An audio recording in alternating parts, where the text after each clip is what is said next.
Holy fuck! Welcome to another episode of the Possibly Insane Podcast. I'm Kevin Alexander. You know what that means. I will be your host and spirit guide for the next 15 minutes of your life. We are on episode 21. Didn't really make a big deal about episode 20 as far as the episode number, but, kind of felt like that was a bit of a, what do you want to call it? A bit of a landmark episode. Made it to 20. When I first started this, I wasn't sure if I was even going to make it to episode 10. And then a little bit of a bumpy road getting to episode 20. Here we are on the first leg of the journey to episode 30. And anyway, just outside yet again on a walk, enjoying this, strangely warm weather for this time of year in Minnesota. It is still a little bit dangerous though. It's icy as fuck out here. But this weekend we've had a full moon, and it's just been gorgeous every night for the last 3 nights. I like to come out here and just really I fuck the hell out of the moon, you know what I mean? I come outside and, it's probably just a psychological thing, but, who am I to say one way or another? But, I come outside and I feel recharged, during a full moon. The more time I get to spend underneath a gorgeous moon, the better I feel. And there's just something magical about it, you know what I mean? Just something magical about the moon, about the stars in the sky. I'm real lucky. I live in a part of the country that doesn't have a whole lot of light pollution. So when the night's clear, which it often is in Minnesota, you get a phenomenal view of, where we're at, adrift through the cosmos. And it's amazing. I feel like there aren't not enough people go outside and just enjoy that. Jesus fuck, that's just a tremendously amazing view. It's one of the most fantastic things that existence has to offer. You can just go outside on any given night and take a look at it. And, if that's not magic, I don't know what is. Joe Rogan once said on one of his podcasts that if there was only one place in the entire world that you could go and look up and see the stars, there's only one place that this view is available to you, people would be lined up for fucking miles to see it. People would travel all over the world to see what's up in the sky. That right there just shows you, that we greatly underappreciate what we see on a regular basis. I don't know how anybody could go outside and look at the stars and not be completely fucking rocked and blown away. Some people don't like it. Some people, they feel insecure about their place in the cosmos. They feel insecure about how tiny and insignificant they are. They don't like that feeling of being small, and that feeling of being basically just a blip, just a micro blip on the grand scale of everything. But to me, I'm the exact opposite. That shit, I am in absolute awe. And when I look into the sky, and I enjoy that feeling of insignificance. I enjoy that feeling of being tiny, so tiny that I don't matter, because I feel more connected on the grand scheme of things. It makes my daily worries, my troubles through life, it makes all that shit seem pointless, and it doesn't matter. And in all honesty, in reality, on the scale of the universe, it doesn't fucking matter. And when you reach these conclusions, and it helps me immensely. It helps with my depression, with my anxiety, helps with whatever I'm happen to be struggling with at the time. Because any time that you can say to yourself, none of it matters, that's a good thing. And at least to me it is. Now, of course, people will argue the other side of that coin and be like, well, if none of the bad shit matters, then none of the good shit matters either. And on a grand scale, it very well may not. But I don't completely agree with that. I think love and positivity, as corny and bullshit as it sounds, I think that shit trumps everything else. I hate the fact that Donald Trump is our president, because now I don't like using the word Trump, but fuck that motherfucker. I've been using it my whole life. There's something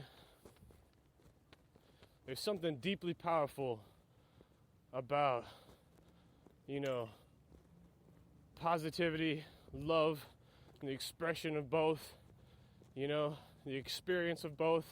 It transcends everything else. It transcends the bullshit. And, I think that's one of the reasons why I don't feel so insecure when I stare up into the night sky. I feel connected. I feel at one.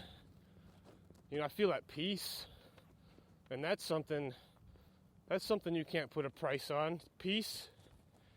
How often do you get to just take a breath, just clear your mind, and feel completely humbled and completely at peace? For most of us in modern society, in with modern human civilization, all the stressors, all that, we don't often find peace in our lives. Not enough of it. So anytime you find something that kind of gives you that, you got to hold on to it. You got to fight for it. You have to experience it as often as possible. I try to achieve that level of peace through meditation. Sometimes it works, sometimes it doesn't. I talk a lot about meditation because I think it's a powerfully misunderstood tool. I think it's a powerful tool for, spiritual cultivation, psychological cultivation, all sorts of shit. I think if you can truly take advantage of meditation and actually, master it to a certain degree, you don't have to be like some fucking Buddhist monk, but really master it well enough that you can sit down for half hour, 45 minutes, and find that peace that I was talking about. That's an incredibly useful tool if you can manage it. Not everyone can. But for me, when I first started meditating, I don't know, about a year and a half ago, I don't do it as much as I should, but I probably do it more than any of my friends, anybody that I know. When I first started doing it, I tried guided meditation, with YouTube videos. I tried a number of things. I just couldn't get my mind to quiet. I couldn't get my mind to turn itself off and allow me to just zen the fuck out. So I gave up, It was too much work trying to keep my mind empty of thoughts that it was having the reverse effect of what it was supposed to. And but then after a while, I started using visualization techniques, I combined, visualization. I feel like I say that weird. Visualization? I don't know. Anyway, I started combining that technique with meditation, and I built a whole world inside of my mind. I call it the spirit realm. I don't know what anybody else calls it, but I don't give a fuck. It's a spirit realm for me. I built a dojo. I'd go in there and I would practice martial arts. Sometimes I would practice the guitar. Sometimes I would sit in a Zen garden, just raking the sand. I would put myself in a peaceful place, and instead of forcing my mind to be empty, I would harness the energy, the constant voices, the constant, thoughts. I would take that energy, and since I couldn't get rid of it, I would focus it on something positive, something helpful, something calming, such as, practicing martial arts, or the guitar, or, contemplating existence and philosophy. Sometimes I'll take it to another level, and I'll meditate within a meditation. So here I am meditating in the living room or laying in bed, and in my mind, in the spirit realm, I'm sitting in my Zen garden, listening to the trickle of the creek as it flows through, feeling the sun and the breeze on my skin. And while I am in my Zen garden, I then go into another meditation and meditate within that meditation on life and existence and philosophy.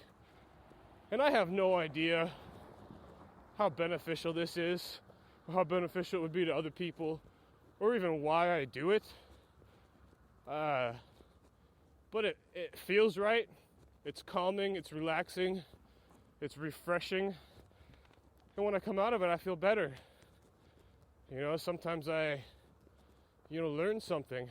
Sometimes I'll reach an epiphany.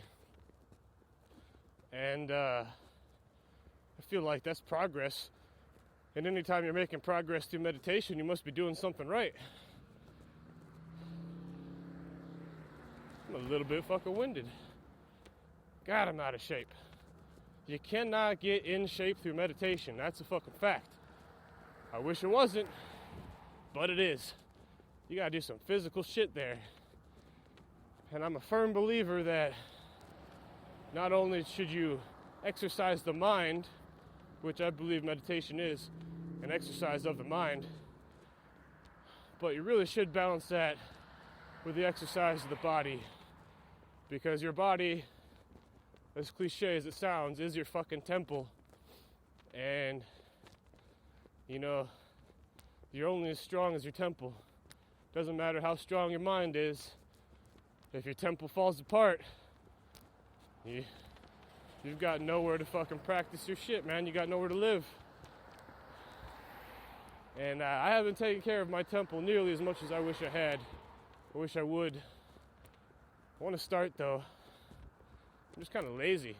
I feel like a lot of people I know have that struggle. They want to work out, they want to eat right, but they just don't have the motivation to do it themselves.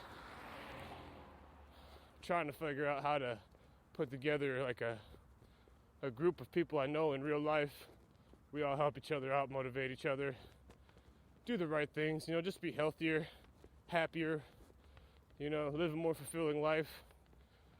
But anyway, I'm running out of time here. Just wanted to come out and get Monday morning's episode done for you guys. Last couple episodes I haven't given myself enough time to shout out all my shit, so follow me on Facebook, Jasmine the Destroyer. Follow me on YouTube, Tumblr, at Positively Insane Podcast. You can also email me at the same name at gmail.com. Fucking, did I say Twitter? That's